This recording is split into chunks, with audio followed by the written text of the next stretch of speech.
muraho neza abakunzi ba Artist TV kuri uyu munsi afite amatsiko yo kumenya ninde turi kuganira nawe. Murakoze cyane. Amazina y'ababyeyi nitwa Twizerimana Christian. Hanyuma amazina y'abahanzi banyise The Bless cyangwa nitwa The Bless. Yes. The Bless ni izina rinini cyane muri muzika by'umwihariko mu gice cy'Intara y'Amajyaruguru mu karere ka Musanze. Ni izina ryamenyekanye cyane kuva muri za 2010 kuzamuka. The Bless kuri ubu ni muntu ki? The Bless ni umuhanzi ukomoka mu Ntara y'Amajyaruguru nk'uko bivuze mu karere ka Musanze.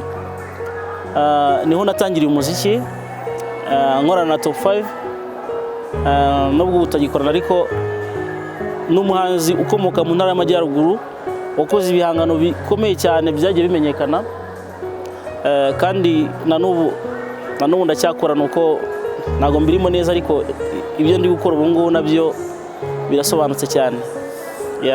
Televiziyo yacu akenshi ibiganiro byacu twibanda ku bijyanye n'ubuzima bwo ku ishuri cyangwa se ubuzima bw'ishuri mu rwego rwo guha motivation abajene cyangwa ababyiruka ku bijyanye no kuba twagira umusanzu dutanga mu gutanga umusanzu mu ireme ry'uburezi.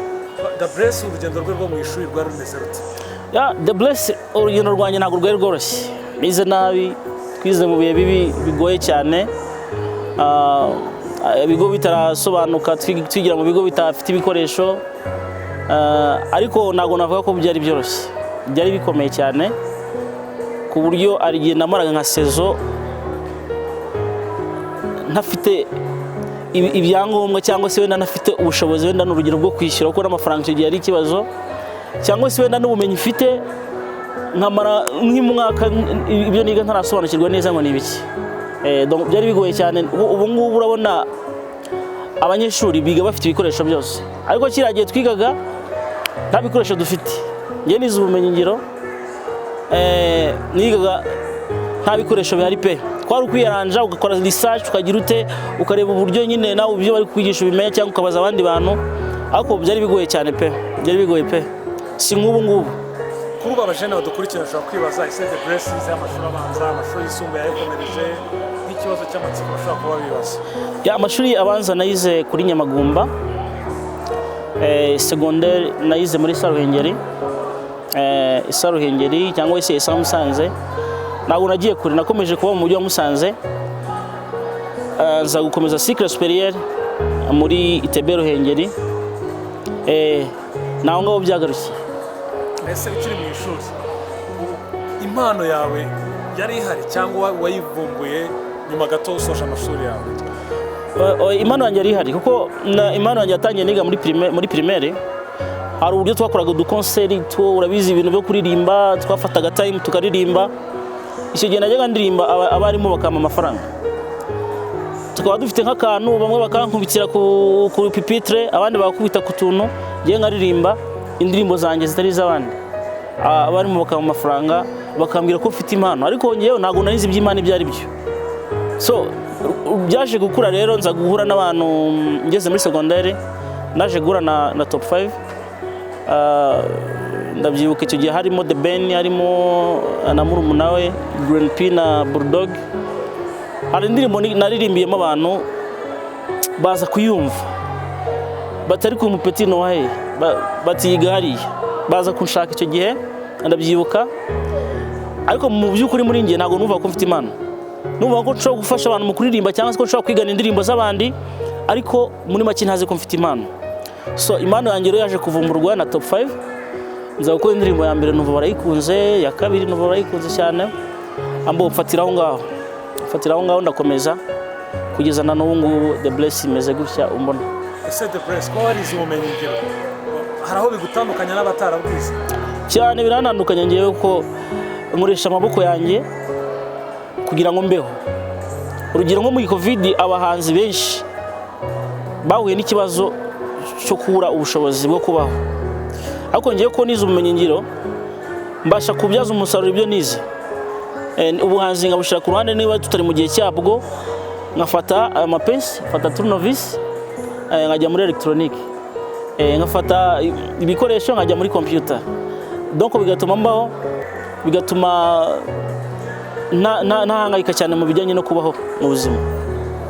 umwe mu bantu abajene benshi by'umwihariko mu ntara y'Amajyaruguru mu karere ka Musanze ndetse no hirya kugera mu mbibi zo hanze y'u Rwanda bakurikirana, nihe nama wagira umwana uri kwiga ubumenyi ngiro kuri ubu ngubu?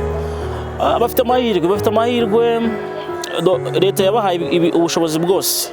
Leta yabahaye amashuri meza, yabahaye abarimu beza, irangije baha n'ibikoresho bifuza bijyanye n'ibyo biga.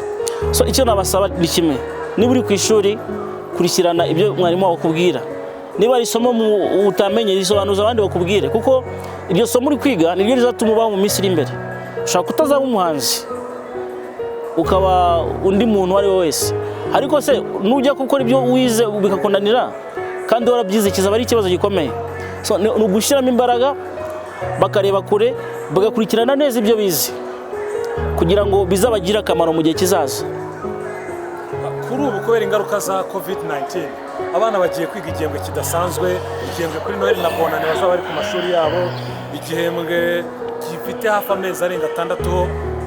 Ni ubuhe butumwa bwihariye nka Dabress wabagenera bwa motivation kugira byibuze bazabashe kurekipera igihe batakaje? So ubutumwa bwihariye nabaha cyangwa se message nababwira nuko bagomba gushyira imbaraga nyinshi cyane mu masomo bagiye kwiga muri iki gihe gitoya, kuko uzareba n'abazasigara. Urumva ni umwanya mutoya baziga kandi baziga ibintu byinshi, ibyo batize mu gihe cyashize byose bazabikombina babishyire muri iki gihembwe. So niyo mpamvu mbasaba gushyiramo imbaraga, gukora batikoresheje, gutekereza neza, kuva mu kureka ibintu by'ingeso. Abanyeshuri bajya ku ishuri ugasanga bagize mu biyobyabwenge cyangwa bagiye mu zindi ngeso z'uburaya n'inzoga. Ibyo bintu byose babishyira hasi, bajye ku ishuri bige, kandi nzi neza ko bazatsinda. Dabress, hari igitabo mu minsi yashize nabonye cyitwa Sindi muto kutagira umumaro, mbona n'indirimbo. Yes. Wagiye ubitubwiraho? So ni igitabo cyiza cyane, nakangura urubyiruko kugisoma cyangwa se gushaka uburyo bakibona. Ni igitabo kirimo amahirwe menshi cyane. Ni igitabo kivuga amateka y'urubyiruko, uko urubyiruko rwa kera rwari rumeze, imbogamizi bagiraga, noneho kikanagaruka ubu ngubu ku mahirwe urubyiruko rufite ubu ngubu tuvugana. Bafite amahirwe menshi, bagomba kuyabyaza umusaruro bakiri batoya. Umvise ko title y'igitabo yitwa Sindi muto kutagira umumaro. Igitabo sinjye cyanditse na Dr. Rusibana, ni umuyobozi wungirije wa Kaminuza ya Kigali, hamwe na Engineer Protemuson, na cyanoshinzwe mu minsi ishize na Minisitiri w'urubyiruko nawe yari ari tukironshinga. Ariko ni igitabo gishaka kuzazenguruka mu gihugu, ariko nasaba umuntu utarakibona ko yagishaka mbere uko kimugeraho, kuko ubumenyi burimo ni ubumenyi bwiza cyane kandi buzagira akamaro urubyiruko, kuko igihugu gikeneye urubyiruko rukora, rudacika intege. Ibyo ngibyo ndimo ndakubwira byose, ugiye no kuri YouTube ukandikamo Sindi muto kutagira umumaro, wabona indirimbo twanditse kuri icyo gitabo. N'igitabo nacyo ushobora kukibona, ariko cyane cyane ubonye iyo ndirimbo yahita ikumvisha uburyo cyangwa se gutera amatsiko yo gushaka icya gitabo kugira ngo uzagisome wumve ubumenyi burimo. So iki gitabo rero nuko twagikoze, nako sinagikoze njyewe, nagizemo uruhare mu kugishyira hanze, kuko nagikoreye indirimbo, cyasohokanye n'indirimbo. Ariko icyo nasaba urubyiruko ni ukugishaka, bagishake ahantu hose, kuko kizagira mu mirenge, kigere mu turere, minisiteri izagitera inkunga. Ariko mbere yuko kijya mu mirenge bashobora no kugishaka, bashaka kumamagara nkabarangira aho bagikura, cyangwa se bakajya kuri Kaminuza ya Kigali naho bakibona, no kuri minisiteri kirahari, bakagisoma hakiri kare. N'ababyeyi nabo bashaka kugikangurira abana babo, kukigura cyangwa se bakakibagurira, kuko iyo umwana ateye imbere, umubyeyi arishima cyane kandi igihugu kiba kizamutse. Dabress, niyo nama wagira umwana wiga ubumenyi ngiro kuri ubu ngubu ariko agashaka kubona none icyamamare ako kanya? Icyo nasaba abana bakiri batoya, nibabanze bige bamenye, kuko nujya mu kwamamara kuba umuhanzi cyangwa ukabasha dibu ukiri mutoya, bizakugiraho ingaruka zikomeye, kuko ibyo uri kwiga ntabwo uzabifata. Nutamara gufata ibyo uri kwiga, bizakujyana mu buhanzi.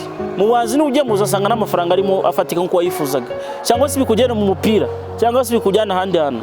Ahubwo wagombye kwiga, wamara kwiga ukajya wenda ubijyaniranya gake gake, umuziki ukawukora gake cyangwa se umupira ukawukina gake, ariko n'ishuri ririmo, kuko hari igihe ishuri rishobora kurangira cyangwa rikakunanira ugakurikirana bya bintu n'ubundi, cyangwa se ibya bintu bikakunanira ukabyaza umusaruro amahirwe y'ibyo wize, ugakoresha amaboko yawe cyangwa se ubwonko bwawe. So nabasaba rero kugira ngo bakurikirane ishuri cyane mbere y'ibindi, hanyuma ibyo bindi nabyo bajya babikora buhoro bitari cyane, bategereza babanze barangiza amasomo bazabone kubyinjiramo. Gabriel, tugana ku musozo, ni ubuhe butumwa bwihariye wagenera abakunzi ba Artist TV nka televiziyo ikora inkuru zibanda cyane ku burezi? Artist TV icyo nasaba abantu ni ukuyikurikirana, kuko ntabwo ndamara igihe kinini cyane nyimenye, igihe gito maze byanyeretse ko ari TV nziza cyane, ushobora gukuraho ubumenyi, ushobora kureba ibyo abandi bagezeho, abanyeshuri urugero runaka, ushobora kumenya uko abandi bantu bakora, bigatuma nawe ushyiramo imbaraga zo kugira ngo ukore nk'ibyo bakora cyangwa se unabarushye.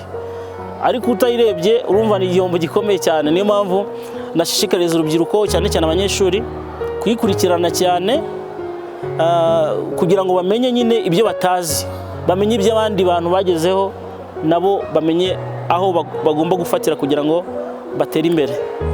So ikindi kandi buriya nababwira ko bagomba gushyiramo imbaraga kugira ngo igihugu cyacu kizamuke, kuko igihugu cyacu gikeneye urubyiruko rufite imbaraga, gikeneye urubyiruko rukora rutikoresheje, kugira ngo dutere imbere cyangwa tuve aho twahoze tugere aha ngaha.